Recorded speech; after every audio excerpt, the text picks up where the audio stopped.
आपका YouTube channel में स्वागत करता हूं। आज हमारा टॉपिक है शक्ति, सत्ता और वैधता। राजनीति विज्ञान में अपन जब चर्चा करते हैं तो सबसे पहले शक्ति शब्द उभर कर आता है और शक्ति कब सत्ता बन जाती है और कब इससे वैधता प्राप्त होती है। आज की जो टॉपिक है उस पर अपन चर्चा करेंगे। शक्ति क्या होती है, सत्ता क्या होती है और शक्ति और सत्ता को कब वैधता प्राप्त होती है। इन तीनों टॉपिक पर चर्चा करेंगे। सबसे पहले अपन चर्चा कर लेते हैं शक्ति।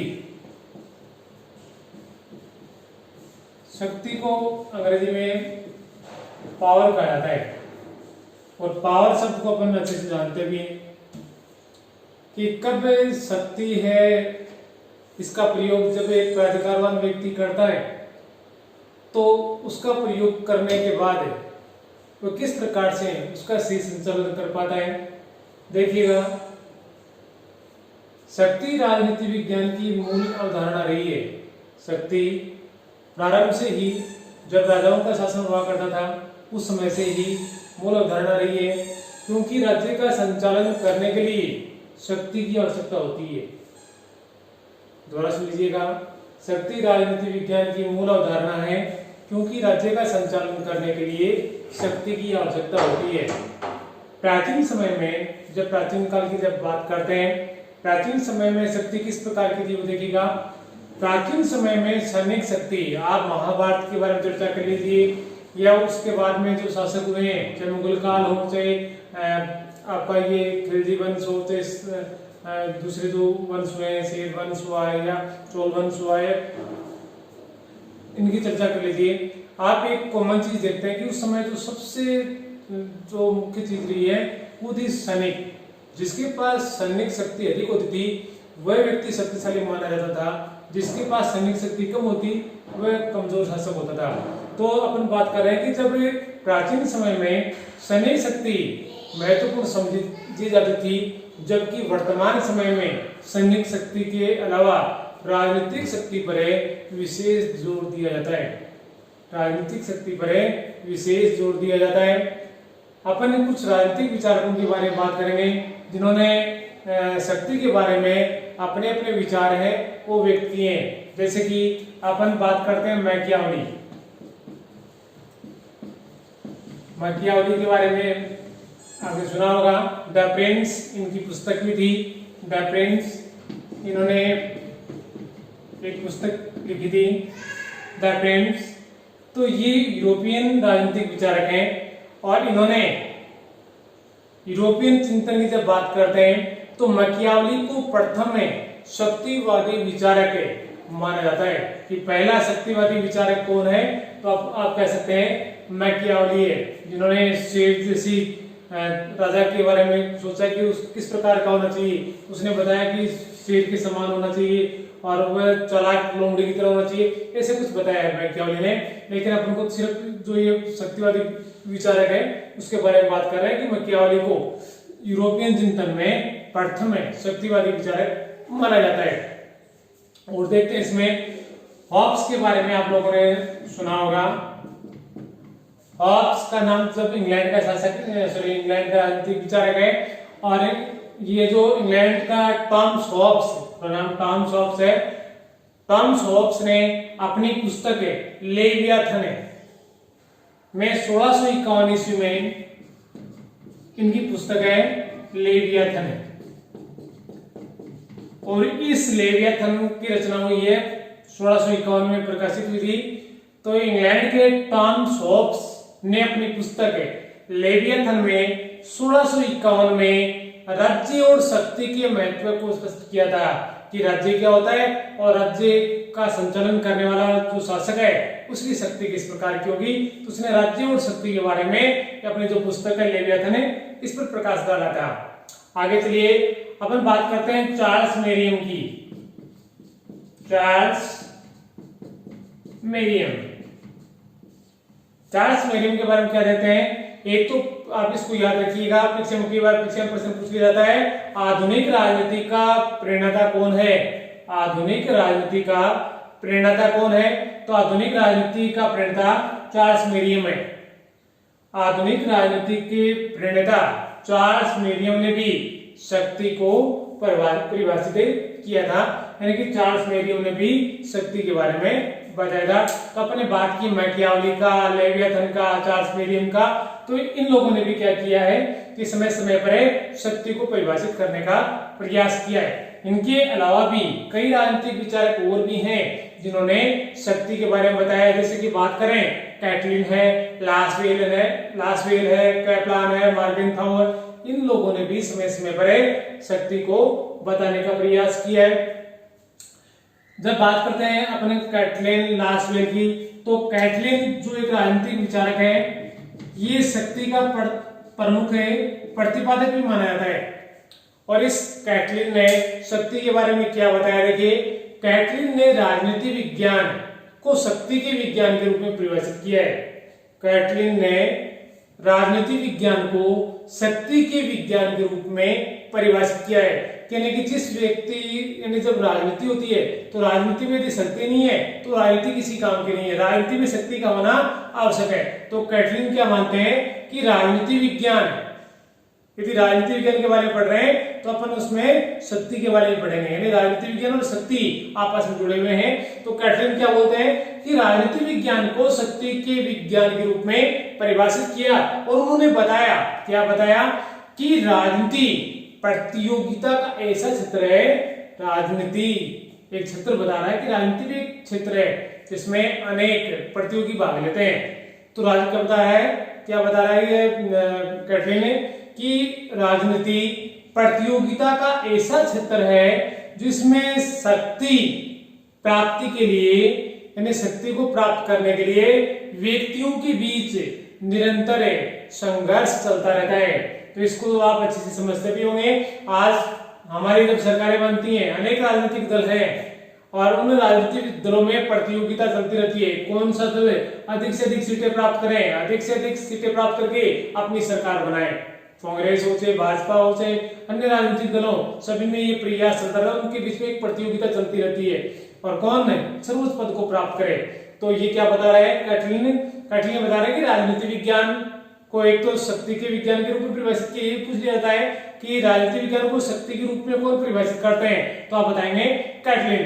दूसरी बात है किस प्रकार से परिभाषित करते हैं वो देखिएगा, वो बताते हैं कि राजनीति प्रतियोगिता का ऐसा क्षेत्र है जिसमें शक्ति की प्राप्ति के लिए व्यक्तियों के बीच निरंतर संघर्ष चलता रहता है। इसके अलावा कैटलिन के अलावा भी अपन लोगों ने दो तीन की बात और लासवेल, मॉर्गेनथाउर जैसे लोगों की बात और की थी, ये भी लासवेल है, ये भी राजनीति विज्ञान के बारे में चर्चा करते हैं।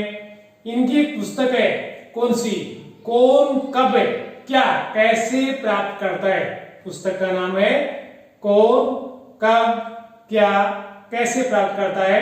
अंग्रेजी में भी इसको याद रखना, who gets what when how, ये लासवेल की पुस्तक है। इसमें भी उन्होंने शक्ति को परिभाषित किया है। एक और राजनीतिक विचारक आते हैं मैकाइवर, याद रखिएगा ये राजनीतिक शास्त्री के साथ में एक समाजशास्त्री भी हैं, और मैकाइवर और पेज के नाम से इनकी एक पुस्तक भी आती है जिसके बारे में समाज के बारे में लिखा है। तो ये मैकाइवर की पुस्तक है the web of government, the web of government, ये द वेब ऑफ गवर्नमेंट पुस्तक की रचना है, ये मैकाइवर ने की है। और इसमें उन्होंने क्या बताया है, उन्होंने एक दो लाइनें लिखी हैं इसमें, जिसमें उन्होंने शक्ति को स्पष्ट करने का काम किया है। ये किसी भी संबंध के अंतर्गत ऐसी क्षमता है जिसमें दूसरों से कोई काम लिया जाता है या आज्ञा पालन कराया जाता है।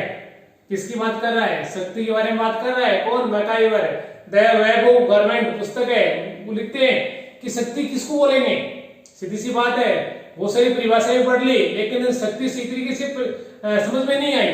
लेकिन मैकाइवर समझाने का प्रयास कर रहे हैं शक्ति को कि किसको आप शक्ति कहोगे, तो ये क्या बोल रहे हैं, ये शक्ति क्या है, ये शक्ति है किसी भी संबंध के अंतर्गत है, ऐसी क्षमता है जिसमें दूसरों से कोई काम लिया जाता है या उनसे आज्ञा का पालन कराया जाता है।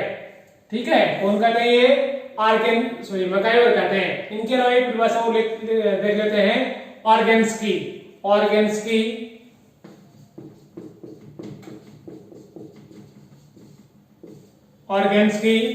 ये भी शक्ति को परिभाषित करते हैं। ये क्या बताते हैं कि शक्ति दूसरों के आचरण को अपने लक्ष्यों के अनुसार प्रभावित करने की क्षमता है। शक्ति दूसरे की आचरण है। दूसरा कौन सा? जैसे कि हमारी सरकार है, कानून बनाती है, हमें नहीं पता कानून किस चीज का है, कानून बनाती है और हम क्या करते हैं? उस कानून को फॉलो करते हैं। तो सरकार ने कानून बनाया, प्रभावित कौन हो रहा है? हम प्रभावित हो रहे, जनता प्रभावित हो रही है।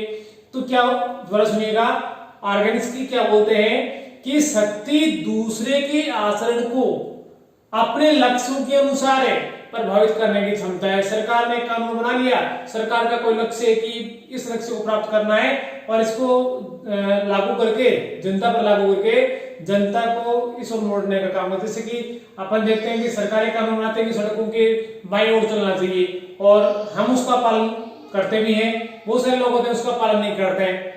या सरकार कानून बना देती है कि सिर पे हेलमेट पहनना चाहिए, सीट बेल्ट पहनना चाहिए, बहुत सारे लोग इसका पालन भी करते हैं, कई लोग इसका पालन भी नहीं करते। जो लोग इस प्रकार की कानूनों का पालन नहीं करते हैं तो सरकार भी क्या करती है? जबरदस्ती इनसे कानून का पालन, फाइन करती है, उनका चालान काटती है।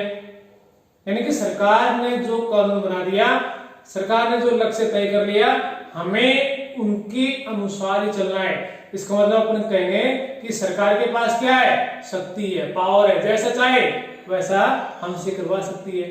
ठीक है ना, समझ में आ रहा है? एक रॉबर्ट बास्केट भी है, रॉबर्ट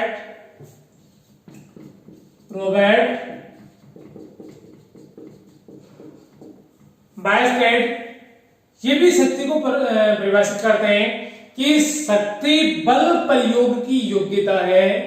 शक्ति बल प्रयोग की योग्यता है, न कि उसका वास्तविक प्रयोग है। शक्ति बल प्रयोग की योग्यता है, न कि उसका वास्तविक प्रयोग है। ये कौन कह रहा है? Robert basket. इस प्रकार से कई राजनीतिक विचारक आए, जिसमें आपने मैकियावेली का है, या टॉमस हॉब्स का है, या चार्ल्स मेरियम का है, या लासवेल का है, कैटलिन का है, मैकाइवर का है, रॉबर्ट बास्केट का है, और ऑर्गेन्स्की का है। ये कुछ राजनीतिक विचारकों के बारे में अपने शक्ति को समझा। ये परिभाषाएं पढ़ने के बाद में इसका सार क्या निकल कर आता है, वो हमारे लिए महत्वपूर्ण है। सारी परिभाषाएं पढ़ने के बाद में ऐसी दो लाइनें जिससे सारी परिभाषाएं स्पष्ट हो जाएं, उसे सार कहा जाता है।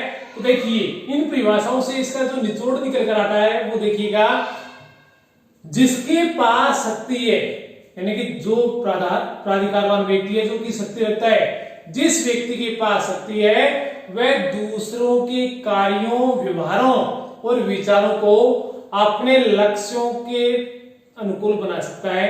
या आप इस प्रकार से कह सकते हैं कि जिसके पास शक्ति है वह दूसरों के कार्यों, व्यवहारों और विचारों को अपने अनुकूल बना सकता है। ये शक्ति का परिभाषा अर्थ अपन लोगों ने देखा। ठीक है, अब एक चीज और निकल कर आती है कि एक आता है कि शक्ति और एक आता है बल। शक्ति और बल एक ही चीज है या अलग अलग है? शक्ति और बल, शक्ति और बल, हमें ये समझना है शक्ति क्या चीज है और बल क्या चीज है, सेम है या अलग अलग है, कैसा क्या है, ये देखना है। देखिए, मैं सबसे पहले आपको एक उदाहरण दूं। जैसे कि हमें पता है कि पुलिस के पास अपराधी को दंडित करने की शक्ति होती है। पुलिस के पास अपराधी को दंडित करने की शक्ति होती है और वह पुलिस अधिकारी अपराधी को किसी भी प्रकार का दंड दे सकता है। दोबारा सुनिएगा, पुलिस के पास अपराधी को दंड देने की शक्ति होती है और वह किसी भी प्रकार का दंड अपराधी को दे सकता है। ये शक्ति है या बल है? दंड दे सकता है, शक्ति है उसके पास में, ठीक है ना, दंड दे सकता है। यहां तक अपन किसका प्रयोग करेंगे, शक्ति का। दंड दिया नहीं है, दंड दे सकता है, इसको क्या बोलेंगे, शक्ति। और उसने उसको किसी भी प्रकार के दंड से दंडित कर दिया, है ना, फाइन कर दिया, जेल में डाल दिया, पिटाई कर दी, जो भी जिस प्रकार का भी दंड देना है दंड दे दिया, उसे क्या कहेंगे, बल, ठीक है ना। शक्ति, दंड दे सकता है, शक्ति है, दंड दे दिया, बल हो जाएगा। इसी प्रकार से एक उदाहरण और देख लें अपने।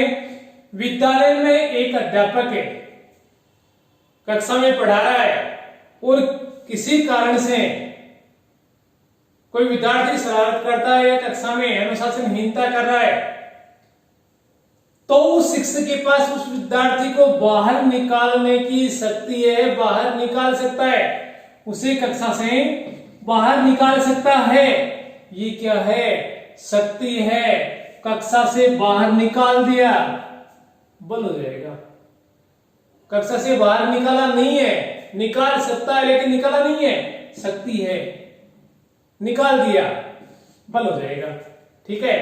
अपने इस प्रकार से अगर इनको डिफरेंस देखें, तुलना करें, अंतर देखें, इनमें अंतर क्या होता है, तो देखिएगा, शक्ति प्रदर्शन बल है, यानी कि एक प्रकार से आप कह सकते हो अप्रकट है, शक्ति प्रदर्शन बल है और बल है प्रकट शक्ति, दिखाई देता है, कक्षा से बाहर निकाल दिया, दंडित कर दिया, दिख रहा है ना, क्या क्या हो गया, ये बल प्रकट शक्ति होगी।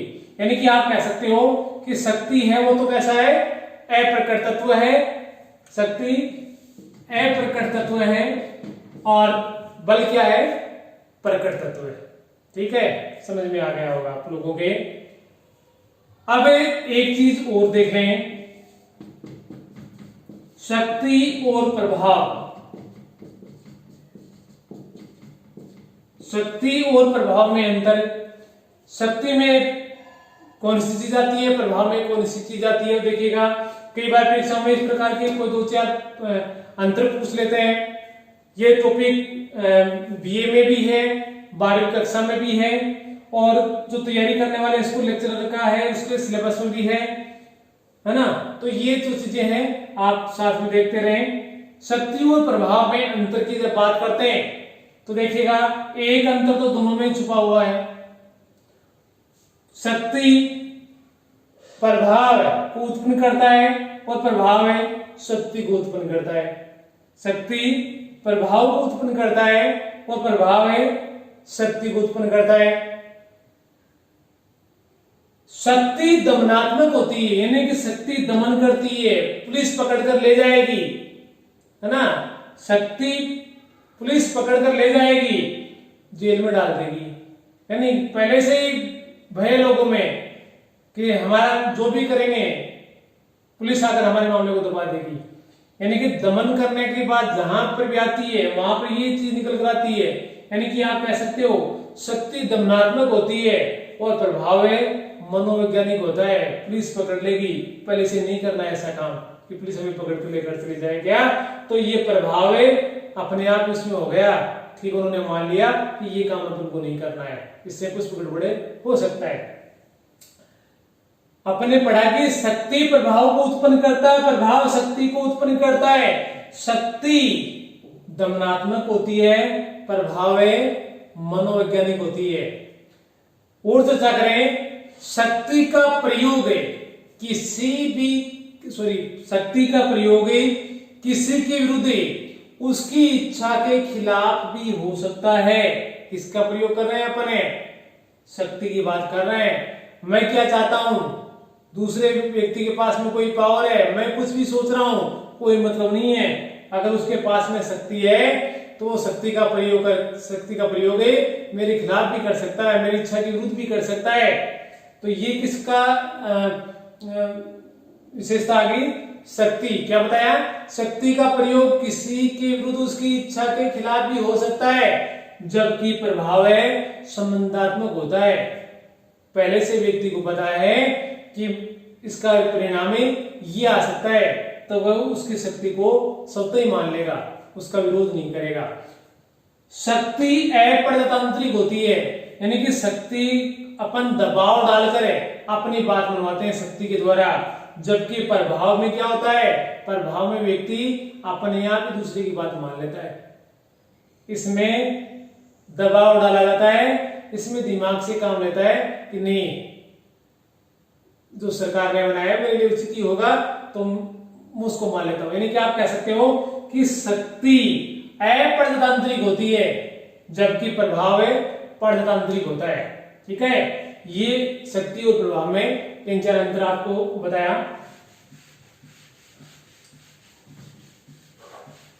टॉपिक मजेदार है और याद होने वाला भी है, तो आप इसको देखते रहें। उसके बाद में अपन पढ़ते हैं शक्ति के रूप।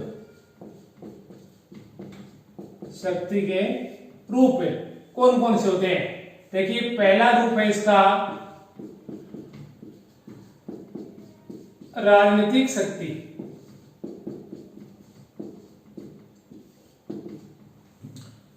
राजनीतिक शक्ति क्या होती है आप बताएं। देखिए, अपने शक्ति की जब बात करते हैं तो सरकारों का नाम भी आता है, जिनमें व्यवस्थापिका, कार्यपालिका, न्यायपालिका का नाम भी आता है। जो एक संस्था कानून का निर्माण कर रही है, एक उसको लागू कर रही है और एक उसका निर्वचन कर रही है, व्याख्या कर रही है। यहां पर राजनीतिक शक्ति, किसी के पास में कोई पद प्राप्त हो गया तो अपने पद के अनुसार कोई कार्य कर रहा है। किसी व्यक्ति को किसी प्रकार का पुरस्कार प्राप्त हो गया तो पुरस्कार की शक्ति का प्रयोग कर रहा है। लेकिन अपन को प्रत्यक्ष रूप से इसको देखते हैं कि राजनीतिक शक्ति में क्या होता है। अगर परीक्षा में आ जाए तो इस राजनीतिक शक्ति का क्या अर्थ लिखना है हमें, वो देखिएगा। आप इसको इस प्रकार से लिख रहे हैं, राजनीतिक शक्ति से तात्पर्य है कि सरकार के विभिन्न अंग, सरकार के विभिन्न अंग कौन से हैं? 3 अंग होते हैं, व्यवस्थापिका, कार्यपालिका और न्यायपालिका। ठीक है, आप क्या लिखोगे? राजनीतिक शक्ति से तात्पर्य सरकार के विभिन्न अंग है, जैसे कि व्यवस्थापिका, कार्यपालिका और न्यायपालिका से है। इन्हें हमें शक्ति के औपचारिक अंग कहते हैं। यानी कि व्यवस्थापिका, कार्यपालिका और न्यायपालिका को आप क्या कहोगे? औपचारिक अंग। किसका?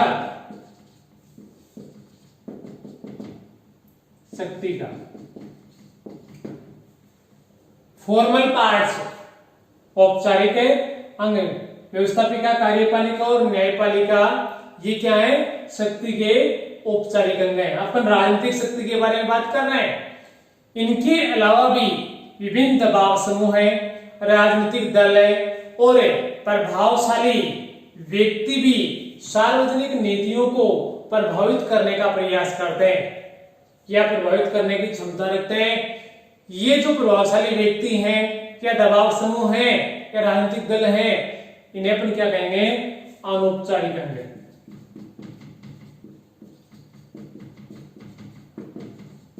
दो चीजें पढ़ी, व्यवस्थापिका, कार्यपालिका, न्यायपालिका। अपन राजनीतिक शक्ति को समझाना है और राजनीतिक शक्ति में आपको 2 चीजें बतानी है। एक तो औपचारिक शक्ति, अनौपचारिक शक्ति। यानी कि फॉर्मल तरीके से शक्ति को कौन प्रभावित करता है, अनौपचारिक तरीके से सरकार को कौन, शक्ति को कौन प्रभावित करता है। औपचारिक में व्यवस्थापिका, कार्यपालिका, न्यायपालिका आ गई। अनौपचारिक में क्या आ गया? अनौपचारिक में आ गया दबाव समूह है, राजनीतिक दल है, प्रभावशाली व्यक्ति हैं आदि। ये क्या आ गया? अनौपचारिक अंग। किसके? राजनीतिक शक्ति के। ठीक है ना, ये भी राजनीतिक शक्ति को प्रभावित करने का प्रयास करते हैं। ठीक है, दूसरा अपन बात करें आर्थिक शक्ति।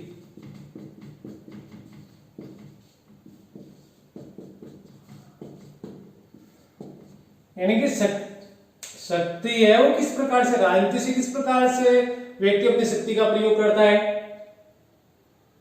जैसे कि आपकी औपचारिक शक्ति, राजनीतिक शक्ति को दोबारा देखें एक बार, हो सकता है कि आपको पहले नहीं पढ़ा हो। औपचारिक अंग जैसे कि व्यवस्थापिका, कार्यपालिका, न्यायपालिका, अब तीनों ही सरकार के अंगों के पास में शक्तियां होती हैं। ठीक है ना, और अपनी शक्ति का प्रयोग करके वह सरकार को प्रभावित करने का प्रयास करते हैं। इसमें ये बताया है। ये तो हो गया आपका औपचारिक अंग। अनौपचारिक अंग में क्या बताया है कि जैसे कि आपका दबाव समूह है, दबाव समूह जो प्रेशर ग्रुप है ये सरकार पर दबाव बनाते हैं और सरकार पर इतना दबाव डालते हैं कि सरकार को मजबूर होकर उनकी इच्छा के अनुसार कार्य करना पड़ता है।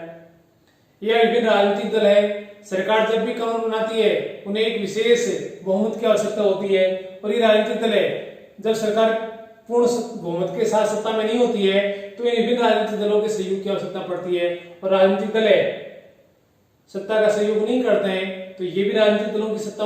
यह बहुत सारे प्रभावशाली व्यक्ति भी है जैसे कि बड़े बड़े व्यवसायी टाटा बिरला है, आपके अंबानी है, ये भी इस अपनी शक्ति के द्वारा इसको प्रभावित करने का कार्य करते हैं। तो ये जो आ गई आपके आगे राजनीतिक शक्ति। आर्थिक शक्ति नाम से स्पष्ट हो रहा है कि इसका उत्पादन के साधनों से मतलब है। जो आपके उत्पादन के साधन है और धन है, संपदा का स्वामित्व है, कुछ लोगों के पास नहीं होता है। उत्पादन के साधनों और धन संपदा पर कुछ लोगों का स्वामित्व होता है और ये जिन लोगों का स्वामित्व होता है उनके पास धन की कोई कमी नहीं होती है और अपने धन के बलबूते ये क्या करते हैं, ये आप कह सकते हैं कि अपनी आर्थिक शक्ति अनेक तरह से राजनीतिक शक्ति को प्रभावित करने का प्रयास करते हैं।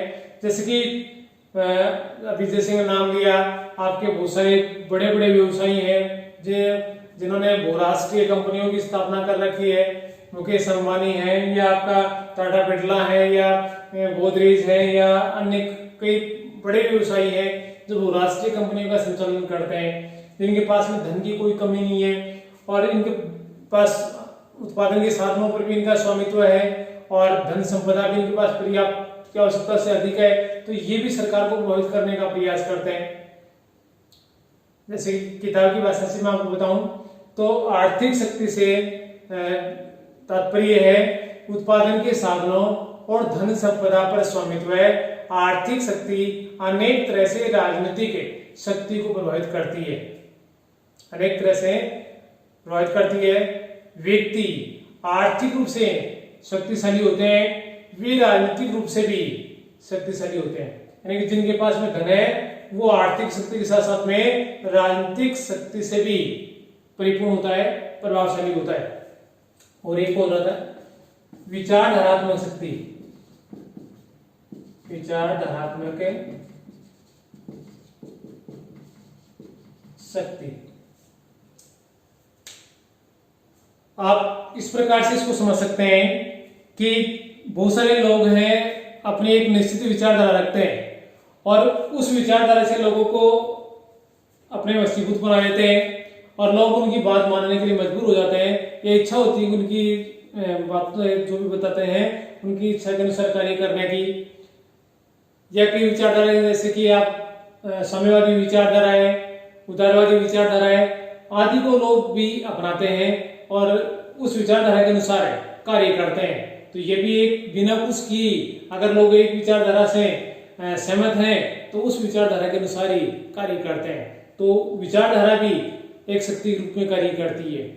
आप इसको इस प्रकार से बता सकते हैं कि विचारधारात्मक शक्ति लोगों के सोचने समझने के ढंग को प्रभावित करती है। लोगों को कैसा सोचना है, कैसा समझना है ना, इसको प्रभावित कौन कर रहा है? ये विचारधारात्मक शक्ति। ये विचारधारा किसी शासन व्यवस्था को लोगों की दृष्टि में उचित ठहराती है तथा उसे वैधता प्रदान करती है। वैधता कब प्रदान होती है या कब प्राप्त होती है या किसी को वैधता कब मिलती है? जब लोग उसको मान लेते हैं। जब लोगों ने उसको मान लिया इसका मतलब उसको वैधता प्राप्त हो गई। इस प्रकार की जो उदाहरण आपसे कोई पूछ ले कि विचारधारात्मक शक्ति को उदाहरण दीजिए तो आप उदारवाद का नाम ले सकते हो, आप समाजवाद का नाम ले सकते हो, साम्यवाद का नाम भी ले सकते हो। साम्यवाद में भी भारत में जो केरल राज्य है वहां लंबे समय तक है साम्यवादी विचारधारात्मक शक्ति का अधिपत्य रहा है। आज भी वहां पर इस प्रकार के उदाहरण देखने को मिल जाते हैं। तो ये क्या हो गया? राजनीतिक शक्ति, आर्थिक शक्ति, विचारधारात्मक शक्ति, ये शक्ति के 3 रूप हैं।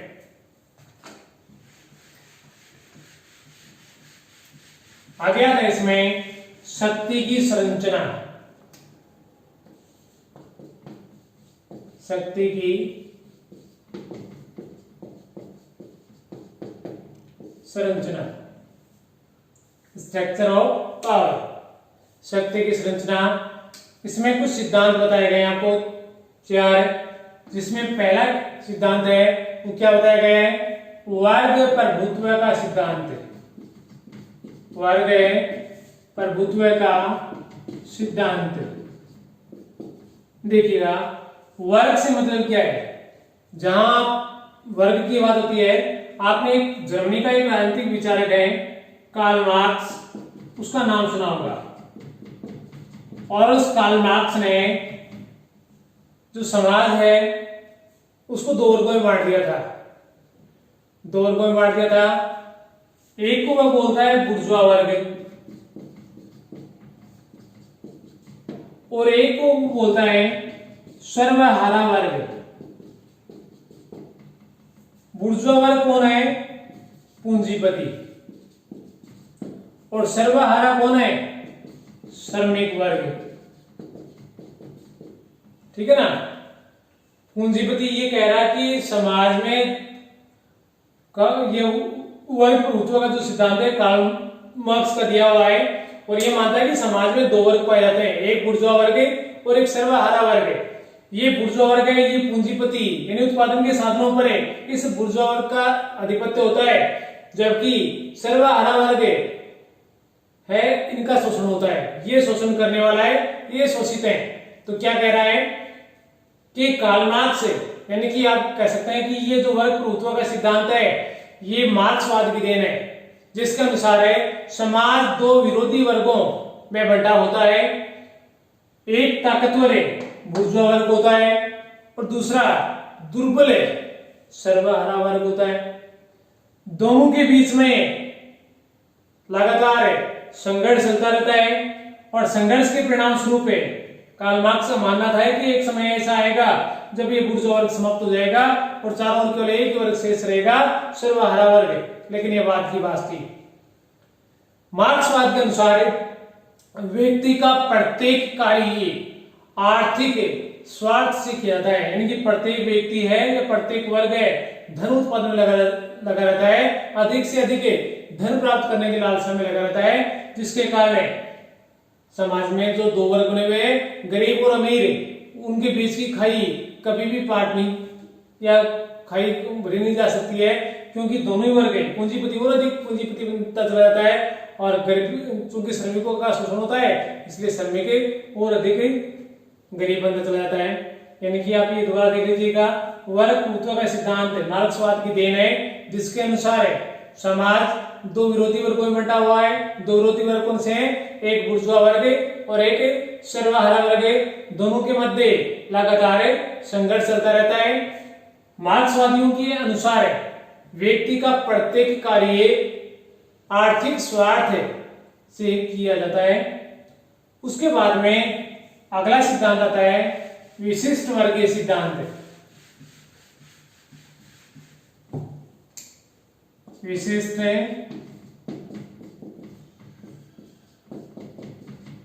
विशिष्ट वर्गीय, इसको अभिजन वर्गीय सिद्धांत भी कहा जाता है। अभिजन वर्गीय सिद्धांत भी इसे कहा जाता है। इसमें क्या होता है कि ये मानते हैं कि इस सिद्धांत के अनुसार समाज शक्ति के आधार पर 2 वर्गों में विभाजित होता है। जिस प्रकार से आपका पहला आया था वर्ग प्रभुत्व का सिद्धांत, उसी की भांति विशिष्ट वर्गीय सिद्धांत में समाज शक्ति के आधार पर 2 वर्गों में विभाजित होता है। एक होता है विशिष्ट वर्ग, एक होता है विशिष्ट वर्ग और एक होता है सामान्य वर्ग।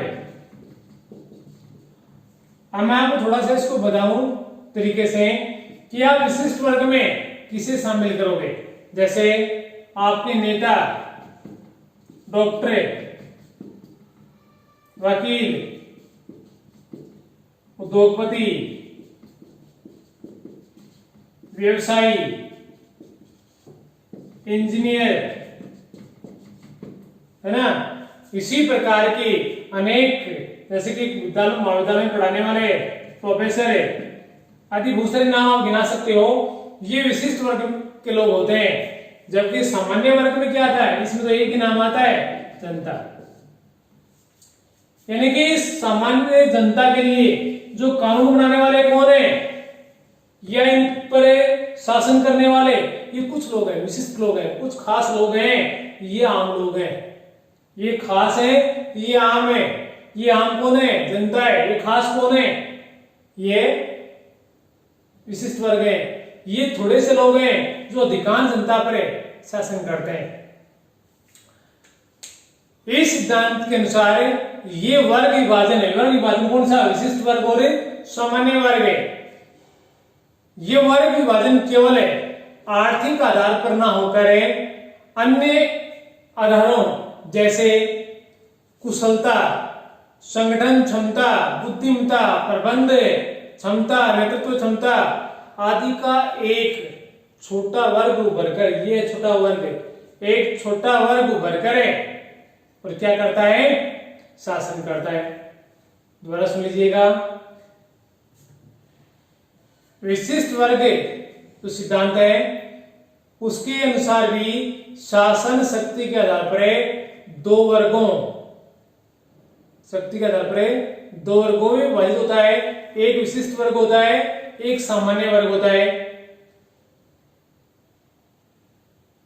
इस सिद्धांत के अनुसार ये वर्ग विभाजन है केवल आर्थिक आधार पर न होकर अन्य आधारों पर भी प्रभावित करता है, या आर्थिक आधार पर न होकर अन्य आधारों जैसे कि कुशलता, संगठन क्षमता, प्रबंध क्षमता, बुद्धिमत्ता, नेतृत्व क्षमता आदि पर आधारित होता है। इन योग्यताओं के आधार पर प्रत्येक शासन व्यवस्था में समाज का एक छोटा वर्ग उभर कर आता है जो शक्तिशाली होता है। ये छोटा वर्ग कौन सा है, ये विशिष्ट वर्ग है, और जनता पर सामान्य वर्ग पर शासन करता है। ठीक है। ये जो विशिष्ट वर्गीय सिद्धांत है, ये सिद्धांत का समर्थन करने वाले कई विचारक हैं, जैसे कि विल्फ्रेड पेरेटो, विल्फ्रेड पेरेटो, इन्होंने एक पुस्तक लिखी है द माइंड एंड सोसाइटी।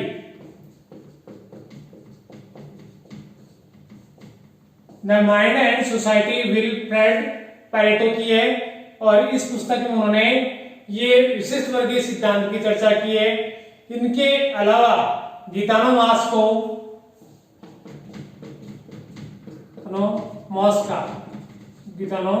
मॉस्का, इन्होंने भी द रूलिंग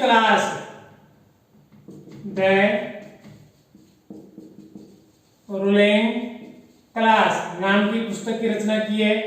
ये गीतानो मॉस्का है, विल्फ्रेड पेरेटो है, या इनके अलावा आप बता सकते हैं रॉबर्ट मिचेल्स पॉलिटिकल पार्टीज नामक उन्होंने एक पुस्तक भी लिखी है, या इनके अलावा बर्नहम है या सी राइट मिल्स हैं। इन 5 राजनीतिक विचारकों ने और ये जो आपका विशिष्ट वर्गीय सिद्धांत है इसको बताया। एक आता आपका नारीवादी सिद्धांत है, नारीवादी सिद्धांत, यह भी शक्ति के बारे में है। और इस नारीवादी सिद्धांतकारों का क्या मानना है कि समाज में शक्ति का विभाजन है का आधार है लैंगिक है। लैंगिक का मतलब है स्त्री और पुरुषों में समाज बंटा हुआ है और दोनों के बीच में समानता नहीं है, दोनों के साथ में भेदभाव होता है। समाज की सारी शक्ति पुरुष के पास है, यानी कि हमारा समाज किस प्रकार का है, पुरुष प्रधान है, जो महिलाओं के ऊपर अपनी शक्ति का प्रयोग करता है। प्राचीन समय से ही महिलाओं की स्थिति बड़ी शोचनीय थी। समय समय पर सरकारों के द्वारा भी अनेक प्रयास किए गए, लेकिन जो स्थिति महिलाओं की होनी चाहिए थी वो स्थिति आज भी प्राप्त नहीं हो पाई है। तो ये नारीवादी सिद्धांत है, ये भी एक प्रकार से शक्ति को प्रभावित करता है। हालांकि वर्तमान में धीरे धीरे महिलाओं की स्थिति में सुधार आ रहा है, लेकिन प्राचीन समय को देखें तो महिलाओं की स्थिति बड़ी शोचनीय रही है। और एक सिद्धांत की और बात कर लें, बहुलवादी सिद्धांत। बहुलवादी सिद्धांत। और इस बहुलवादी सिद्धांत का नाम आए तो रॉबर्ट डहल को मत भूलना। रॉबर्ट डहल बड़े समर्थक हैं इसके, बहुलवादी सिद्धांत दिया इन्होंने। क्या बोलता है बहुलवादी सिद्धांत? इस सिद्धांत के अनुसार समाज की सारी शक्ति किसी एक वर्ग में ना होकर है, जैसे कि विशिष्ट वर्गीय सिद्धांत है या आपका वर्ग प्रभुत्व का सिद्धांत है, इसमें दो वर्ग होते हैं कि दो वर्ग पाए जाते हैं समाज में। बहुलवादी बोलते हैं कि नहीं एक वर्ग नहीं है, दो वर्ग नहीं है, बहुत सारे वर्ग हैं। तो क्या बोलते हैं? इस सिद्धांत के अनुसार समाज की सारी शक्ति किसी एक वर्ग में न होकर अनेक समूह में बंटी होती है। उदार लोकतांत्रिक व्यवस्थाओं में इन समूह के बीच सौदेबाजी चलती रहती है, एडजस्टमेंट चलता रहता है। अतः इस सिद्धांत के समर्थकों का मानना है कि शक्ति के आधार पर समाज में शोषणकारी व्यवस्था नहीं होती है, क्योंकि सारे मिलकर कोई कार्य करेंगे तभी वो कार्य पूर्ण होगा। ये करना चाहेगा तो नहीं होगी, सबकी सहमति आवश्यक होती है। ये भारतीय अवधारणा है जो शोषण है अथवा वर्ग संघर्ष पर आधारित न होकर उत्तरदायित्व आधारित होती है। तो ये शक्ति, सत्ता और वैधता में अपन लोगों ने शक्ति के बारे में पढ़ा, जिसमें अपने विभिन्न परिभाषाएं जैसे कि मैकियावेली का है, लेवियाथन का, चार्ल्स मेरियम का, लॉसवेल का, मैकाइवर का है, ऑर्गेन्स्की का है, रॉबर्ट बास्टेट का है। अपन लोगों ने इस पर परिभाषाओं के बारे में चर्चा की। अपने शक्ति और बल के आधार पर अंतर किया, उदाहरण के द्वारा इनको समझा भी, अपने शक्ति और प्रभाव को भी समझने का प्रयास किया। अपने शक्ति के रूप देखे जिसमें 3 प्रकार की शक्ति बताई गई, राजनीतिक शक्ति, आर्थिक शक्ति, विचारधारात्मक शक्ति। और उसके बाद में अपने शक्ति की संरचना को पढ़ा, जिसमें शक्ति की 4 संरचनाएं बताई गई, वर्ग प्रभुत्व का सिद्धांत, विशिष्ट वर्गीय सिद्धांत, नारीवादी सिद्धांत और बहुलवादी सिद्धांत। आपने इस चर्चा की शक्ति का जो टॉपिक है ये पूर्ण होता है सत्ता और वैधता। नेक्स्ट अपना वीडियो आएगा, उस वीडियो में सत्ता और वैधता को समझेंगे। धन्यवाद।